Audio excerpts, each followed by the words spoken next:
Good afternoon, everyone. Welcome to my lightning talk titled Optimization versus Testing in Experimentation Tales of the Multi-Armed Bandit. For those of you I haven't had the pleasure of meeting yet, my name is Shreyas. I'm a senior full-stack engineer currently on the Spider-Verse team and previously on the growth team and experimentation team, Magic School Bus. I really enjoy product experimentation. I think it's great. I see experimentation like a buy one, get many for free offer. You get to launch your feature, but you also get added benefits. For example, you get the ability to test different user experiences without overhead and with very little risk. You also get a safety net to turn off experiences if needed, or maybe, it's not performing as you expect. At Thinkific, we launch new features and make changes to our application every single day. We launch to production multiple times a day. Now, most of these releases are not experiments, meaning that once released, all our users will see 100% of the time they'll see that change. Now, what if we want to experiment with something? Well, the most common approach we have used in the past and continue to use at Thinkific is A/B testing. A/B testing is an approach used in experimentation in which the effectiveness of two versions of something are tested against each other. Most commonly, a variant called the control, which represents the version we currently have in production, is put up against a variant called test, which represents our new or modified version. And we want to see which version performs better so we know which one to keep on our site. Now, A/B testing is great, but there are some challenges and complications that can arise. So let's say one variation starts performing better than the other. How do we know how big of a difference is actually meaningful? Let's say we tweaked a part of our product, and that user testing has shown that the new way of doing it works very well.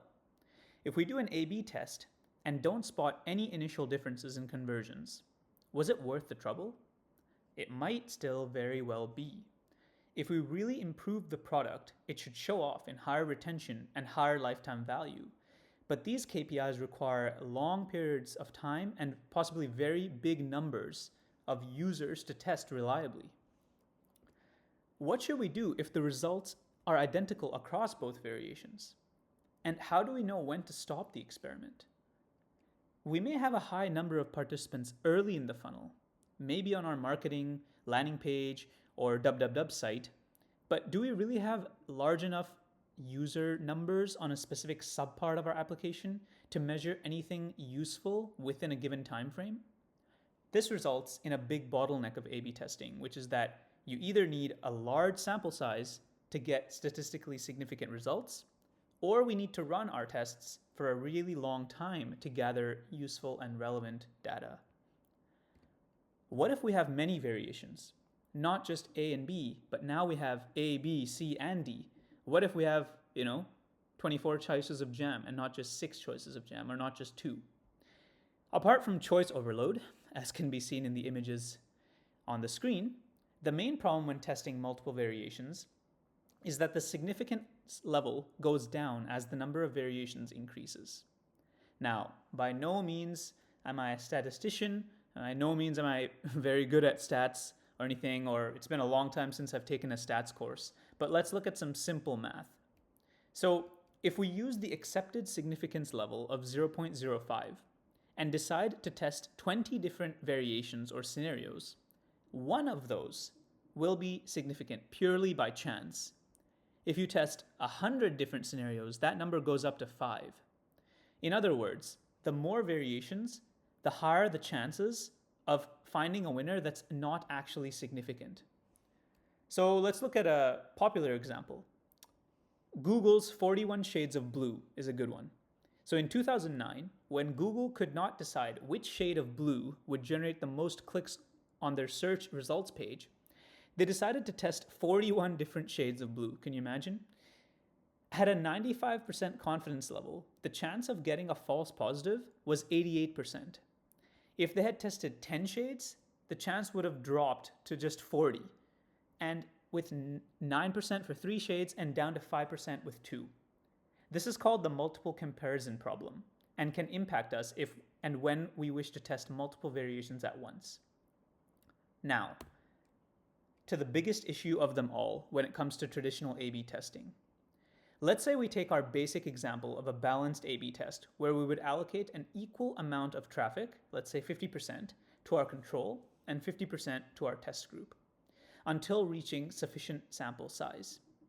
However, we cannot adjust traffic allocation during the test based on what is observed. This brings us to our observation, and the disadvantage of A/B testing becomes obvious, which is if the treatment group is clearly superior, we still have to spend lots of traffic on the control group in order to obtain statistical significance. This means even if a given variation is performing better, we continue to miss out on potential clicks or conversions by surfacing the alternative option to a percentage of our users. So, how can we address these issues in our experimentation process? Well, what if we reassess our goal? What if we could maximize conversions or clicks or engagement at each step? Instead of evenly dividing our audience, what if we tried to divide the audience between the options to maximize conversions for each user visit? This brings us to the main topic of this talk, the concept of the multi-armed bandit. Multi-armed bandits are named after one-armed bandits, a nickname for slot machines, which implies that they are stealing your money. A slot machine has an arm. Players pull the arm to play. If they win, well, great, they get a reward. The multi-armed bandit imagines a row of slot machines that have different chances of winning. Now, the question becomes, how should the slot machines be chosen as we play to maximize our profit? As we select variants, we're going to keep 2 counters per variant. The first is pulls, the number of times we have used a given variant. The second is rewards, the number of times something good happened for that variant. These counters for each variant comprises our model. Each variant has a conversion rate, which is the number of rewards we have per number of pulls. We'll use the model to make decisions, and we'll update our model based on the outcomes. Now, as we select variants, we want to balance 2 very important goals. Exploitation, which is using the best variant as much as possible, and exploration, which is using the other variants in order to learn about them and confirm that the one that we think is the best is indeed the best, or to find the actual best variant. Now, the main challenge of the Bandit is to exploit high-performing variants as much as possible, while also not compromising on exploring other ones in case there's a better option out there. So, let's consider a mock casino. There's 4 slot machines to choose from: V0, V1, V2, and V3. And they each have a chance of winning, respectively 10%, 30%, 70%, and 90%. Now, let's say we have 1,000 opportunities to choose a slot machine. This is called our horizon. And we start with $1,000. And let's say the rules of the game are, it costs you $1 to pull a slot machine. If you win, you get $2. If you lose that $1. So, not only do we want to use version 3 as much as possible because it has a 90% chance of winning, but we also have a secondary goal, and that's to avoid using V0 as much as possible. Now, in this example, the percentages and the chances of winning are presented publicly, like openly. But in the real world, we wouldn't actually know which one has what chance of winning. We'd have to figure that out, and that's the job of the multi-armed bandit. We have to use the worst variant as well, though, because we have to learn about all the variants. So let's see how we'd end up if we took on a few different approaches to try and maximize our returns. So in the first approach, which is random selection, it would be our most naive solution. So we'd completely ignore the model and just randomly select the variants. So variants would be selected uniformly, and it would be a random walk around the expected average across all the variants. So we should end up roughly where we started if we take this approach, which would be, in this case, at around $974, which is pretty close to the 1,000. And as you can see by the pie chart here, all 4 variants were used and all 4 slot machines were pulled pretty much evenly. But as you can also tell, this is not very efficient because, well, we're wasting a lot of time on V0 and V1 when V2 and V3 have much higher return rates. So the next approach we could take is called the epsilon greedy algorithm. Epsilon greedy is a simple method to balance exploration and exploitation by choosing between exploration and exploitation randomly. So the epsilon greedy, where epsilon refers to the probability of choosing to explore, exploits most of the time with a small chance of exploring. So let's say we choose our epsilon value accordingly to split our time between our 2 goals.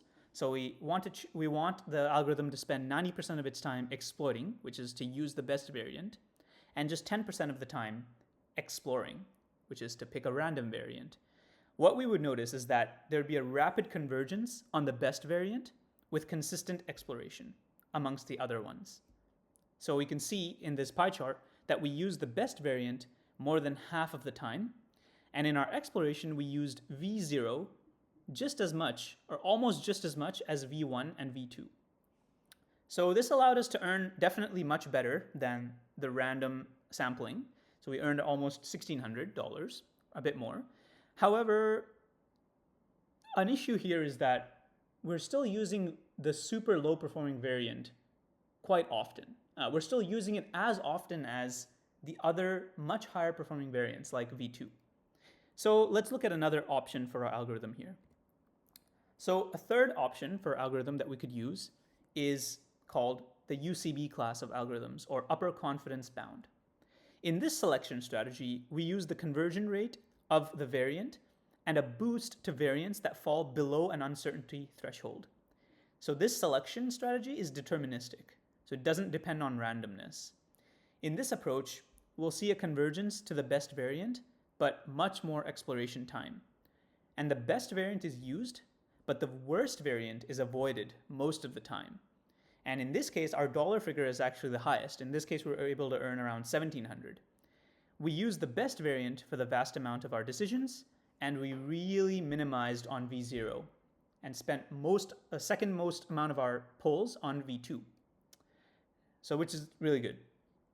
Now, there's one more important concept when we're discussing the multi-arm bandit, and that's something called regret. So when a variant is chosen that's not the best one, we experience opportunity loss.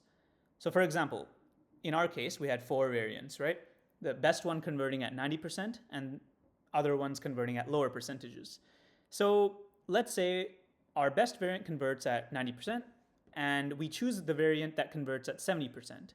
We'd experience 20% of loss, or 0.2 units of regret. In the context of clicks per view, over 100 views, we would lose a potential of 20 clicks. Now, this could mean revenue loss. It could mean, a loss of visitors, loss of leads. It could mean anything in the context of our actual application and users. This amount is referred to as regret.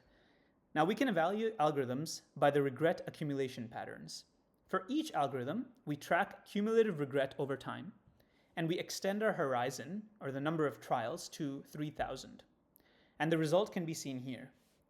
While the epsilon greedy class of algorithms initially accumulates less regret because it highly prioritizes exploiting the best variant instead of exploring. So approximating the first 1,300 decisions, it's really good and accumulating very little regret.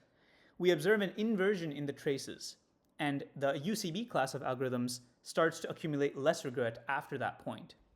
We can see that epsilon greedy has a linear regret accumulation pattern, but the upper confidence bound algorithm, or UCB style, has asymptotic regret accumulation. This means that the more decisions we make, the more accurate our decisions are going to become. Now, I know that this is quite a bit of information and data to process, but this is just the beginning. The multi-arm bandit and its algorithms and approach, and treating experimentation more like optimization, can handle even more complex cases, such as dynamic environments and changing conditions. For example, what if in the middle of us playing in the casino with 4 arms, the casino realizes that we're winning too much money, and they suddenly change the percentage like values of the 4 slot machines. So instead of V3 now having a 90% return, it's V2. Can our algorithm adjust to this on the fly? Well, it can, but this is something that we'll save for next time and dive deeper into later. But let's do a quick recap. So A/B testing is good when? Well, it's good when we know that the best option is permanent. It's also good to use when we have a good sample size or a good amount of traffic that's hitting the spot in our application where the test is actually running. For example, our www site. It's also really good when we have a small number of variations to test. So if we only want to test a control versus a test, well, that's great. Go ahead. But the multi-arm bandit or the optimization strategy is really good when we have many variations to test and potentially risky or big bet things to test. So if we're uncertain if making a certain change is going to be positive or negative, and it could go heavily in either direction, we want to be able to make changes on the fly, and the multi-arm bandit is really good for that. It's also good if we want to optimize for results as the tests run, not only after the test completes. And of course, it's good if our sample size is not large enough or we don't have enough time to run a long test and wait for statistical significance. So, like I mentioned, there's a lot more to dive into. This is just chapter 1, a trailer of sorts. But I've shared some references for where I've been able to collect a lot of the information for this talk. And if you enjoyed this talk, please let me know, because I'd love to share more about how we could leverage the multi-arm bandit within our code and experimentation practice at Thinkific. I'm working on a small proof of concept that I would love to share with you all once it's ready. But until then, thank you for listening. Thank you for taking the time to attend my talk today, and appreciate all of you, and have a great rest of your day. Thank you very much.